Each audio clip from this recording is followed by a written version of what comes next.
Cette histoire me vient d'un de mes correspondants.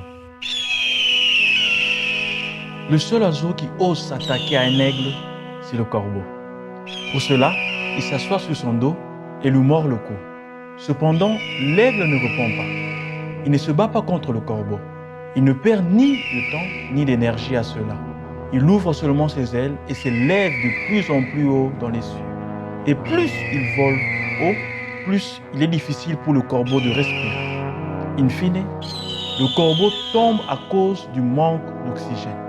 Cette technique de l'aigle, c'est ce que j'appelle la mentalité royale. Une mentalité qui s'élève face aux défis que nous rencontrons dans notre vie de foi, dans notre vie familiale, sociale, professionnelle et politique. Sans doute, Jésus avait cette mentalité pendant sa vie sur terre. Voilà pourquoi il mérite d'être appelé Christ roi.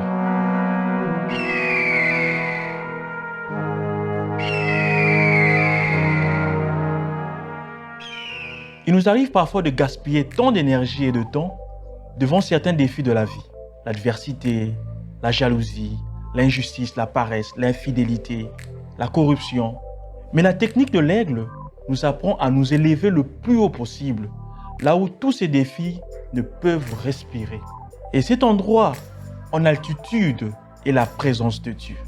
Dans la présence de Dieu, les défis succombent d'eux-mêmes. Ils succombent puisque le Christ est le seul roi de l'univers, capable de séparer ou encore de discerner le bon du mauvais, comme nous le dit l'évangile de ce dimanche, le Christ roi, et d'en donner un jugement final. Ce pouvoir, aucun tribunal humain ne le détient de façon absolue. Tel un bon pasteur, le Christ prend soin de son troupeau, nous dit la première lecture. Et il prendra soin de nous si nous allons vers lui.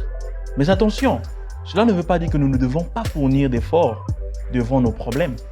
Non, remarquons bien, l'aigle fournit quand même un effort pour étendre ses ailes et voler plus haut avec un surpoids, puisque le corbeau est sur son dos. Parfois, le plus difficile dans la vie n'est pas de faire face aux défis, mais plutôt de s'efforcer de tourner vers Dieu et croire en son pouvoir providentiel en faisant bien sûr face à ces défis. Nous sommes et nous restons vulnérables. La pandémie actuelle nous l'a prouvé. Nous avons besoin de faire plus confiance à Dieu en sa présence et en son action qu'à nos propres capacités. Donc, célébrer le Christ roi, c'est aussi adopter cette mentalité royale, ce style de vie qui nous élève le plus haut possible. Pour cela, nous devons avoir d'abord l'habitude de prier, de consacrer du temps à Dieu dans un silence de foi et d'espérance. Une personne qui s'agenouille devant Dieu peut se lever devant n'importe quel problème, dit-on. De par notre baptême, nous sommes rois. Adoptons donc la mentalité royale. Bon dimanche, le Christ roi à tous.